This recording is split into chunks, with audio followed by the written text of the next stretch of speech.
This kit has everything you need for 2 touch-up applications. 2 hair color developers, the hair color tube, 2 processing caps, 2 disposable gloves, a hair color brush, and 2 disposable bowls. Get the hair color tube, open it, and you're gonna puncture.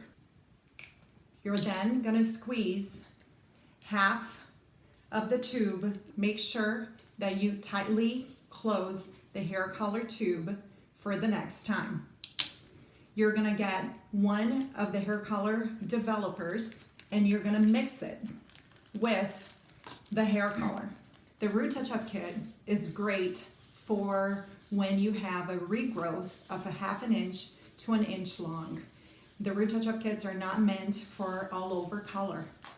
And I'm gonna start putting the color onto my roots where you're showing the most amount of grace.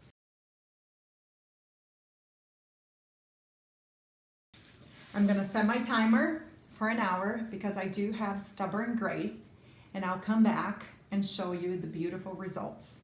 Voila, grays are gone. Hair feels good, I feel good, and I hope dpHUE Touch-Up Kit becomes part of your color maintenance routine as it is in mine.